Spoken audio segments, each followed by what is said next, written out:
बड़े बड़े जालिमों ने किया है और उनका हशर भी तुम्हें मालूम होना चाहिए। इंशाअल्लाह वो वक्त आएगा जब खसो खाशात की तरह तुम बहा दिए जाओगे, अखबारों में तुम्हारा नाम तक ना होगा। और अगर कुछ बाकी रहेगा तो क्या रहेगा? न घबराओ मुसलमानों, अभी खुदा की शान बाकी है, अभी इस्लाम जिंदा है, कुरान बाकी है। ये जालिम काफिर क्या समझते हैं जो रोज हमसे उलझते हैं? अरे अभी करबला का आखिरी मैदान बाकी है। नौजवानों, इस यकीन के साथ और ईमान के साथ अपनी जिंदगी को आगे बढ़ाओ। खुदारा मैं तुमसे कहता हूं, अगले दिनों के बाद जब तुम्हारे इम्तिहान का वक्त आएगा, हर उस्ताद अपने बच्चे को इम्तिहान की तैयारी करा रहा होता है।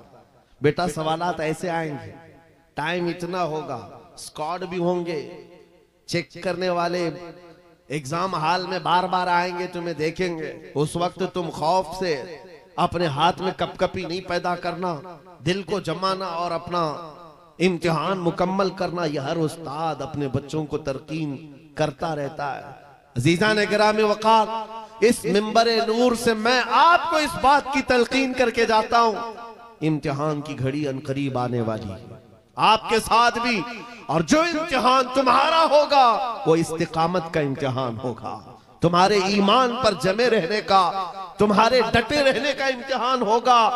देखना बहुत सारे पार्टी बदल लेंगे, बहुत सारे मसलहतों के पर्दों में छुप जाएंगे, बहुत सारे लोग किसी की धोती में पना ले रहे होंगे, कोई किसी की साड़ी में पना ले रहा होगा, लेकिन जो आशिक़ मुस्तफा है वो बढ़ चढ़ करके ये ऐलान कर रहा होगा, अपना सब कुछ गुंबद खजरा कल भी था और मेरे नबी से मेरा रिश्ता कल भी था। और बस इस बात के साथ तुम्हें जमे रहना है, यकीन के साथ, एतमाद के साथ। अज़ीज़ान गिरामी वक़ार, कौन सी ऐसी ताकत है, कौन सी ऐसी कुव्वत है जिसने इस्लाम को खत्म किया या खत्म करने की ताकत रखती है?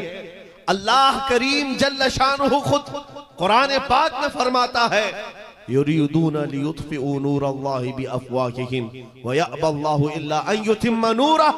अल्लाह फरमाता है, ये जालिम अपने मुंह के फूंकों से इस्लाम के चिराग को बुझाना चाहते हैं और अल्लाह तबारक व तआला इस चिराग को मुकम्मल करके रहेगा। दीन इस्लाम, अभी आप सुन रहे थे, इस्लाम था, इस्लाम है, इसके साथ कुछ नहीं होना है, आपका इम्तिहान होना है। हमारे मरने के बाद अल्लाह ताला इस दीन की हिफाजत के लिए औरों को पैदा करेगा। वो कादिर मुतलक चाहे तो सख्त जानी दुश्मनों से भी ईमान वाले पैदा कर सकता है। हाँ, ये बात याद रखिए आप। ततारी जिन्होंने बगदाद को हिलाक करके रखा था, रब तबारक व तआला ने उन्हीं के सीनों में ईमान की दौलत दी और वो मुहाफिज़े इस्लाम बन गए। हमारे दौर में भी जितने आतंक मचा रहे हैं, कल इनके बच्चे ये नारा लगाएंगे, इस्लाम था, इस्लाम है, इस्लाम रहेगा। हाँ, जितने आतंकवादी हैं सब नारा लगाएंगे इंशाअल्लाह। आप इंतजार करें इस बात का, लेकिन तुम अपने इम्तिहान में जमे रहो, डटे रहो। अगर तुमने नबी पाक सल्लल्लाहु अलैहि वसल्लम के इस दीन के साथ, इस शरीयत के साथ नाइंसाफी की, तो कल मेरे आका को क्या जवाब दोगे? कल मैदान क़यामत में तुम्हें खड़े होना है, हुजूर पाक सल्लल्लाहु तआला अलैहि वसल्लम की बारगाह में जवाब देना है। अगर मेरे आका ने पूछ लिया कि जिस वक्त मेरी शरीयत पर हमले हो रहे थे, जिस वक्त मेरे दीन को कुत्ते नोचने की कोशिश कर रहे थे, ऐ नौजवान बता तू मेरी सुन्नतों के साथ कितना अमल कर रहा था? तुम क्या जवाब दोगे? आका, मैं आपकी दाढ़ियां निकाल करके गटर नालियों में फेंकता था, मैं यहूदियों और ईसाइयों के तरीकों पर चलता था। क्या तुम नबी पाक को यह जवाब दोगे? आका, रात भर में गाने सुन करके सोता था, सुबह फजर की नमाज कज़ा करता था, ये जवाब दोगे? क्या जवाब दोगे? आपके पास अगर जवाब नहीं देने की ताकत है तो आज ही बदल डालो, जिंदगी बदल डालो, आज इनकलाब ले आओ। देखना, मैं अक्सर ये बातें कहता हूं ना, मैं चाकू छुरी की बात करता हूं, ये तो शायर लोग तलवार उठाने की भी बात करते हैं। हाँ, ये कहते भी हैं समझौता नहीं होगा, तलवार उठ जाएगी। मैं तो तलवार की भी बात नहीं करता। अरे प्लास्टिक का ब्लेड भी रख लो तो कल को हमको आतंकवादी घोषित कर दे। बम बारूद बंदूक किसी चीज की बात नहीं करता, सिर्फ इतनी बात करता हूं, नबी पाक के इश्क में मलबूस होकर तुम सिर्फ रास्तों में चलते फिरते रहोगे, तुम्हारी चलत फिरत से कई कीड़े यूं ही मर जाएंगे। हक है, वाह वाह, बहुत खूब। हुजूर पाक की सुन्नतों में वो दम है, वो असर है, तुम्हारी चलत फिरत से कई कीड़े फना हो जाएंगे। बात सिर्फ इतनी है, दीवार क्या गिरी मेरे खस्ता मकान की, लोगों ने आने जाने का रास्ता बना लिया। होता यही है, कोई पुराना घर गिर जाए ना, लोग इधर से उधर आने का रास्ता बना लेते हैं।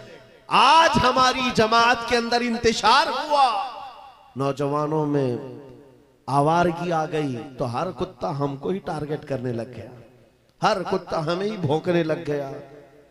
मेरे अजीजों, शिद्दत से आज उस सलाहुद्दीन अय्यूबी की बात याद आती है। क्या आपको पता है, उनका दौर ऐसा है कि यहूदी माएँ, ईसाई माएँ अपने बच्चों को थपकियां देकर सुलाती थी, कहती बेटा सो जा, नहीं तो सलाहुद्दीन आ जाएगा। हालांकि जुल्म से कोई तख्त नहीं बिछाया था, सुन्नते मुस्तफा का रौब ऐसा कायम था, हुजूर के इश्क का रौब कायम था, जिसकी वजह से पूरी दुनिया में उनकी तूती बोलती थी। आज करोड़ों की तादाद में है, करोड़ों की तादाद में जालिम हमें आंख दिखा रहे हैं। हमारे बच्चों का कत्ले आम, हमारी औरतों की इज्जतें नीलाम, हमारी गर्दनों पर राज, और बगैर किसी खौफ के शायर इस्लाम पर भौंकना आज की आदत सी बन गई। नौजवानों, तुम्हारे अंदर अगर ज़मीर बेदार है, गैरत मौजूद है, तो अपने आप को बदल डालो। जवाब देने का एक वक्त आएगा, इंशाअल्लाह वक्त आएगा जवाब देने का। लेकिन पहले मैं आपसे सिर्फ इतनी इल्तिमास करता हूं कि अपने आप को बदल लो। कल को हमारे पास फख्र होगा, फख्र के साथ किसी मैदान में उतरेंगे, वो तुम्हारे होलियों को ऊपर से नीचे देखते रहे और पूछते रहे ये कौन सी मखलूक है, ये कहां से आई हुई जमात है, तो हम सीना तान करके कहेंगे ये मोहम्मद अरबी के शेरों की जमात है। आज क्या हम दिखाएं लोगों को? गुटखा खाने वाले लोग दिखाएंगे। हम नौजवानों को बालियां पहने हुए, हाथों में चूड़ियां पहने हुए, चोटियां डाले हुए, जीन्स फटी हुई, और बालों में दाढ़ियों में डिजाइन किए हुए ये नौजवान ला करके हम खड़ा करेंगे। मेरे अजीजों, दुनिया के ऊपर अगर हैबत तारी होती है तो सिर्फ आशिकाने मुस्तफा से होती है, हुजूर के गुलामों से होती है। आज से 3 साल पहले पैरों से माजूर एक खादिम हुसैन ललकारता था, व्हील चेयर पर बैठ करके ललकारता था। अरे सफेद दाढ़ी हो चुकी, उम्र काफी है, सफेद दाढ़ी, पैरों में माजूरी, लेकिन पूरी दुनिया में ऐसी हैबत तारी कि यूरोप की जमीन भी हिलती नजर आए। हॉलैंड की पार्लियामेंट में बाज़ाब्ता उनको लेकर कहा जाए ये आदमी मोस्ट डेंजरस है, बहुत ज्यादा डेंजर है। हम सोचते हैं ये तो पैरों से माजूर सफेद दाढ़ी वाला व्हील चेयर पर बैठा हुआ तुम्हारे लिए कैसे डेंजर हो गया? तुम्हारे पास तो बहुत बड़े बड़े मिसाइल, एटम बम है, सब कुछ है। पता ये चला कि रब तबारक व तआला जो हैबत डालता है वो आशिक मुस्तफा की हैबत डालता है, नबी पाक की सुन्नतों पर आमिल। या रसूल अल्लाह, या रसूल अल्लाह।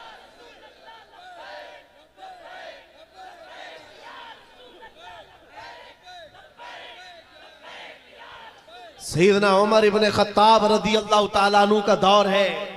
सहाबा कराम एक इलाके को फतह करते हैं, वहां का जो गवर्नर था, वहां का जो सुल्तान था, वो गिरफ्तार हो गया, दूसरे मजहब से ताल्लुक रखता था और उसने तलवार उठाई थी, इनके खिलाफ कैद हो गया।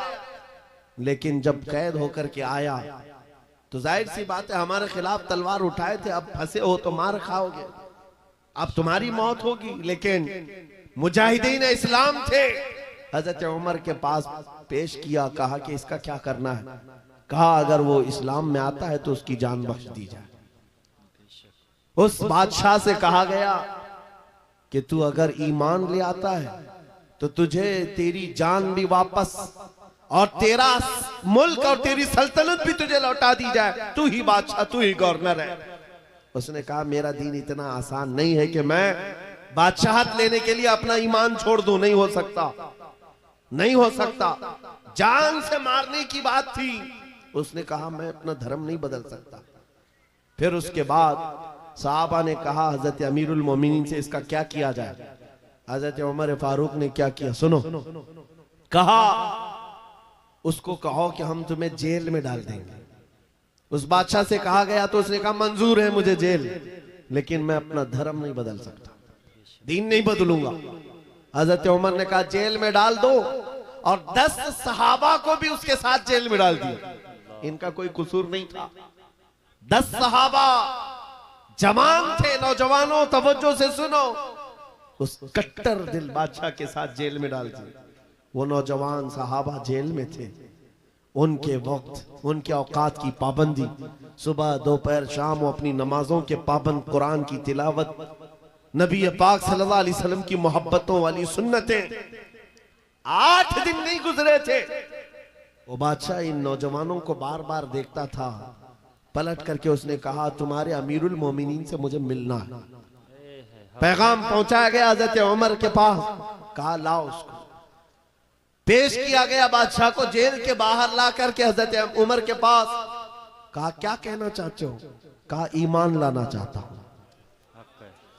ईमान लाना चाहता हूं। कहा हमने तो इससे कबल तुम्हारे सामने पेशकश रखी थी, क्यों नहीं लाए। उस वक्त तो तुम्हारी सल्तनत भी तुम्हें वापस करने की बात की गई थी, तब भी नहीं लाए। जेल में डालने की बात की गई, तब भी नहीं लाए। वो बादशाह कहता है इस तरह से अगर आप 25 साल भी मुझे जेल में डालते तब भी मैं नहीं बदलता। मुझे ये सख्तियों ने नहीं बदला, आपके इन 10 जवानों ने मेरा दिल बदला। इनके अखलाक और किरदार मैंने देखा, फिर मेरा दिल गवाही देने लगा ये झूठों की जमात नहीं हो सकती। और मैंने इनकी सुबह देखी, इनकी शामें देखी, इनका उठना बैठना, इनके नमाज, इनकी इबादतें, इनका गिड़गिड़ाना, ये सब देख करके जवानों में मेरा दिल पसीज गया। और फिर दिल ने पुकार करके कहा गुलामों का जब यह हाल है तो फिर आका का हाल क्या है। गिरामी वक़ार, बदल सकते हो आज भी बदल सकते हो कि अगर तुम्हारे अखलाक, तुम्हारा ईमान मजबूत हो जाए, पत्थर दिलों को भी बदल सकते हो। बस बात इतनी है कि अमल के मैदान में तुम्हें आना है, उनके दिलों को बदलना मेरे मौला की शान है, रब तबारक व तआला की शान है। बड़े बड़े जलसे कर लिया, रात पूरी जाग लिया, लेकिन तुम्हारे अखलाक नहीं संवर सके तो ये फजूल हो जाएगा, कोई काम के नहीं। अगर सिर्फ दिखावे के लिए फॉर्मेलिटी अदा करना है तो हमें जलसों में बुलाओ भी मत। हम इस काम के लोग नहीं हैं, हम इस मैदान के लोग नहीं हैं। नहीं, हमारा ये पेशा है कि आपके पास आया, तकरीर किया और कुछ पैसे लेकर चला गया, अपनी कमाई किया। अलायाज़ु बिल्लाह, कभी नहीं। सिर्फ एक दर्द लेकर के चलते हैं कि हमारी जमात में से वो नौजवान किस दिन उठेगा जो इकबाल का जवान था। सुना है कुदसियों से मैंने कि वो शेर फिर होशियार होगा। बस यही दर्द लेकर आप तक, बल्कि बंगाल की खाड़ियों में, बिहार की झाड़ियों में, हर जगह पर सफर इसलिए कर रहे हैं कि कहीं ना कहीं मेरे मौला करीम ने फजल फरमाया और रहम फरमाया उम्मत मुस्तफा पर। हमारा जवान बेदार हो जाएगा, इन गानों को ये लात मारेगा, ये सारे मुजरे करने वाले अखलाक को ठोकर मारेगा और खड़ा होकर दुनिया को बताएगा मेरे नबी से मुझे इतना प्यार है कि तुम अगर नंगे रहने पर फख्र कर सकते हो तो मैं मेरे मुस्तफा की सुन्नतों पर फख्र करूंगा। अगर तुम्हें चोटी रखने पर शर्म नहीं आती तो मुझे दाढ़ी रखने में क्यों शर्म आए। हकीकत बोल रहा हूं या नहीं। अरे लोग आज तो चड्डी पहन करके निकल रहे हैं, उनको कोई शर्म या उनको कोई हिकारत से नहीं देखता, बल्कि फैशन कहलाया जा रहा है। तुम्हें अगर अपने मुस्तफा करीम से मोहब्बत है, जैसे कि कहते हो जान भी दे देंगे, माल भी दे देंगे, उनके कदमों पर कुर्बान भी हो जाएंगे, जान बाद में देना, गर्दन बाद में देना, पहले अपने अंदर मौजूद खराबियों की कुर्बानी दे दो। अपनी जिंदगियों में मौजूद इन तमाम वाहियात को खत्म करो। आ जाओ मेरे मुस्तफा के गुलाम बन जाओ। बेशक। एक सवाल करता हूं, दिल पर हाथ रख करके और यकीन के साथ मुझे बताओ, अगर कोई तुम्हें हुजूर का गुलाम कहे तो बुरा लगेगा? किसी को बुरा लगेगा? बल्कि मैं तो ये कहता हूं, दुनिया मुझे हुजूर के दरबार का कुत्ता कहकर पुकारे, मेरी जिंदगी की मेराज। बेशक हक है। हमारी सआदत है। हुजूर के दरबार का कुत्ता कहलाना भी हमारे लिए फख्र है। आपको अगर कोई गुलाम कहता है तो एतराज है आपको बुरा लगेगा? बल्कि हुजूर का गुलाम होना ये सबसे बड़ा शरफ है, हक है। सबसे बड़ी सआदत है। बेशक। तो जब आपको दुनिया कोई हुजूर का गुलाम कहे तो बुरा नहीं लगता, तो अमल करने में बुरा क्यों लगता है? पूरे के पूरे गुलाम बन जाओ हुजूर अकरम सल्लल्लाहु तआला अलैहि वसल्लम। नहीं, आप झूठ बोलते हैं। कुछ लोगों की बात कर रहा हूं। हुजूर का गुलाम कहने में बुरा नहीं लगता, टोपी रखने में बुरा लगता है, दाढ़ी रखने में बुरा लगता है, फिर झूठ क्यों बोल रहे हो? हुजूर के गुलाम कहलाने में बुरा नहीं लगता, लेकिन अमल से बार बार दिखाते हो कि नहीं, पसंद नहीं है तुम्हें, पसंद नहीं है। इस्लाम जिंदाबाद का नारा लगाते हो, अपनी बीवियों पर, अपनी बच्चियों पर इस्लाम को क्यों नहीं पसंद करते? इनके दुपट्टे कहां चले जाते हैं? इनको आवारा क्यों छोड़कर रखा है?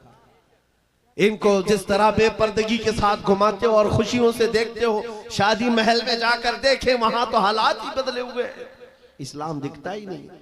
तो इस्लाम जिंदाबाद का नारा सिर्फ ये जुबानी है? अपने घरों से तब्दीली ले आओ। इनकलाब तुम्हारे घरों से आएगा। आज तुम दिल महसूस करके बैठे हुए हो कि बड़े बड़े तख्त पर बैठे हुए कुत्ते हमारे लिए भौंक रहे हैं, इस्लाम को मिटाएंगे, मदरसों को मिटाएंगे, मस्जिदों को मिटाएंगे, बुरा लगता है। और उसके बदले में तुम चाहते हो उनका जवाब देने वाला कोई चाहिए। बार बार हमारी मेंबरों से हम उनका जवाब देते रहे। ऐ नौजवानों, जवाब तुम अपने अमल से दो। एक मस्जिद का मीनार क्या गिरता है, हर घर मस्जिद बनना चाहिए।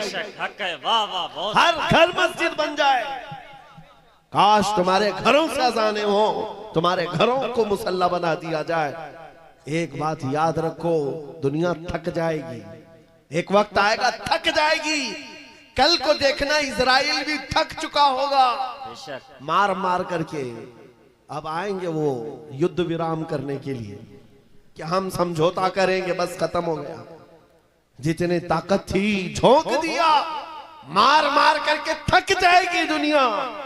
लेकिन हमारी शरीयत का, हमारे दीन का एक मिजाज है, कितने गाजी मारोगे हर घर से गाजी निकले। तुम एक चिराग गुल करोगे, मौला 100 चिराग रोशन करेगा। ये सिलसिला चलता रहेगा। यहां पर भी तुम खौफजदा ना रहो, डर के माहौल में ना जियो। बस मैं तुम्हें ये बात कहने के लिए आया हूं, अगर नबी के गुलाम हो तो पूरी गुलामी करो, पूरी गुलामी करो, फख्र के साथ करो, अपनी दाढ़ियों के साथ, अपने शनाख्त के साथ, अपनी आइडेंटिटी के साथ।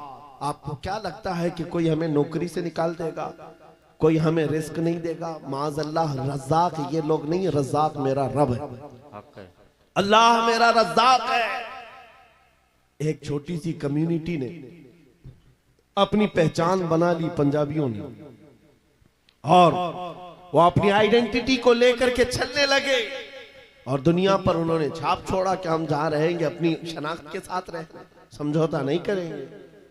दुनिया उनको एक्सेप्शन देने लग गई कि हाँ ठीक है, तुम इसके साथ ही जियो। ऐ मोमिनो, तुमने खुद छोड़ दिया अपनी चीजों को। काश उस सहाबी रसूल की बात मैं तुम्हें बताऊं। हजरत नौमान एक सहाबी, एक बादशाह के पास उनको बुलाया गया था, हुजूर के तर्जुमान बन करके गए थे, एम्बेसडर बन करके गए थे। और जब उस बादशाह के पास आए, काफिर बादशाह था, एक सहाबी की बात, उसने कालीन बिछाया।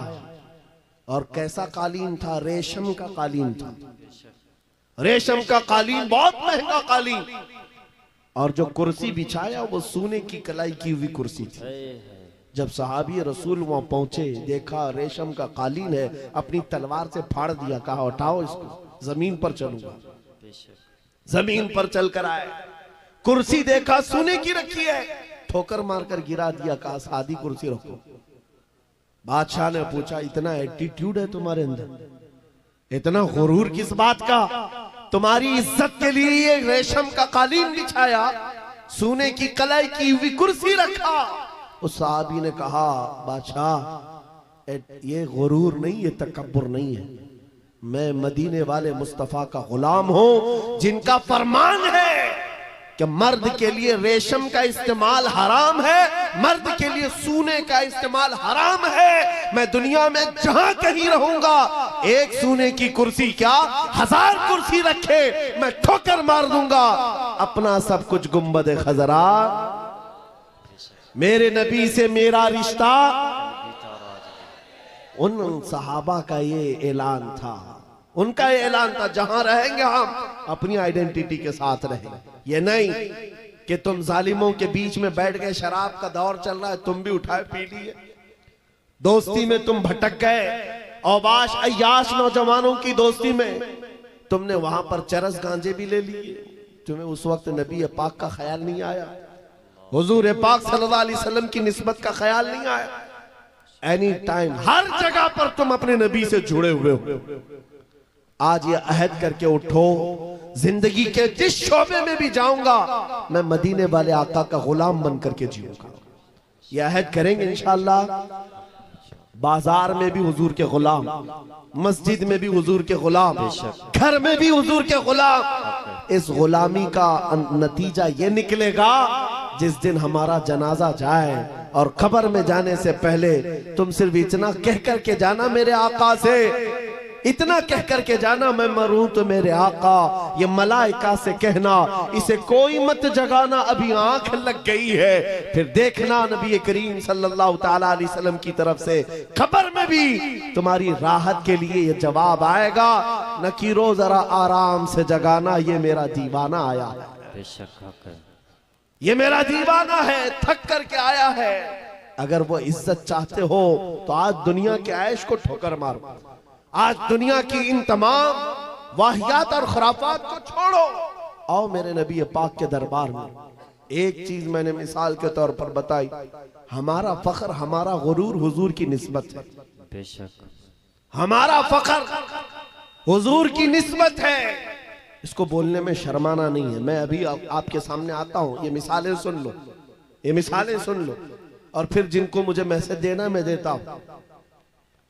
हजरत उमर फारूक रज़ियल्लाहु ताला अन्हु के दौर में किसरा बादशाह के यहाँ का एक कालीन लाया गया था, वो भी कालीन बहुत महंगा, जिस पर बैठ करके लोग फख्र करते थे। बादशाह जब किसी से बहुत खुश होता था उस कालीन पर उसको बिठाता था, और जब किसरा की सल्तनत को उखाड़ फेंका सहाबा ने, सुपर पावर था उस जमाने का, पर्शियन एम्पायर खत्म कर दिया, तो वहां का कालीन मदीने ले आए, अमीरुल मोमिनीन की बारगाह में पेश किया, कहा ये कालीन कहां रखना है? आपने कहा मस्जिद नबवी के दरवाजे के बाहर डाल, तो जो आएगा पैर पोंछ कर आए। हक है, वाह वाह। उन्होंने ये नहीं देखा बहुत महंगा कालीन है, मेहराब में लगा दो, वहां से आया हुआ है, वो नबी के हकीकी गुलाम थे, वो इज्जत मेरे मुस्तफा के कदमों में ढूंढते थे।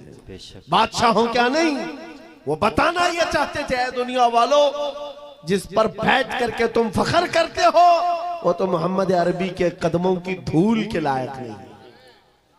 ये फख्र था, नाज था उन्हें नबी पाक की निस्बतों पर। और कसम खुदा की, जिस दिन तुम्हारे अंदर ये बेदारी आ जाए कि हमें अपने नबी पाक सल्लल्लाहु ताला अलैहि वसल्लम की निस्बत पर फख्र है, दुनिया तुम्हारी आवाजों को बंद नहीं कर सकेगी, नहीं बंद कर सकेगी। आज मेरे मुतालिक बहुत सारी चीजें मशहूर हैं, और मैं इस बात से खौफ नहीं करता कि कल मेरे साथ क्या होने वाला है। मेरा अकीदा यह है, मौत आनी है तो मच्छर से भी अल्लाह ताला मौत लाए। मौत आनी है, चूंटी और मच्छर से भी आदमी मर जाएगा, और नहीं आनी है तो मोदी योगी से भी नहीं आएगी। है हक है, वाह वाह। नारे तकबीर, नारे रिसालत, जश्न गौसुल वरा, खलीफे हुजूर ताजुल शरिया, खलीफे हुजूर गयासे मिल्लत, नारे तकबीर, नारे रिसालत। ये मिजाज लेकर के चलो। हमारे पास जो दौलत है वो हुजूर पाक की निस्बत है, नबी पाक सल्लल्लाहु अलैहि वसल्लम की मोहब्बत है, लासवाल दौलत है जो हमें बेखौफ बनाती है, जो हमें निडर बनाती है। लोगों के दरमियान ही नहीं, पूरी दुनिया के दरमियान तन्हा रह करके भी नबी पाक का गुलाम अपने आप को महफूज समझता है। वजह क्या है? जिस दिन मौत आएगी अपनी ही चादर ओढ़कर सो जाए। इसलिए कि दुनिया कितने दिन की है, हमारा तो ये अकीदा है, एक ना एक दिन दुनिया से जाना है और कब्र में पहुंचना है। लेकिन असल जिंदगी तो आंखें बंद होने के बाद शुरू होनी, देखनी है हश्र में इज्जत रसूलुल्लाह। हक है, वाह वाह। जब उस दिन मैदान महशर में जमा होंगे, सारे कीड़े मकोड़े भी लाए जाएंगे, अपने वक्त के जबाबरा, तागूती ताकत, सारे फिरौनी मिजाज के बादशाह भी लाए जाएंगे और खड़े होंगे। उस वक्त की बात होगी मेरे अजीजों, फिर हर कोई हुजूर पाक सल्लल्लाहु अलैहि वसल्लम की तरफ टकटकी बांध कर देख रहा होगा। हर कोई ये सोच रहा होगा, ये लब हिला दे मेरी बख्शिश हो जाए, ये लब हिला दे मेरी बख्शिश हो जाए, मेरी मगफिरत हो जाए, मुझे माफ कर दिया जाएगा। लेकिन मेरे अजीजों, उस दिन के आने से पहले जब तागूती ताकतों को वहां रगड़ा जा रहा होगा, रब का हुक्म होगा, लिमनिल मुल्कुल यौम, आज की बादशाहत किसकी है?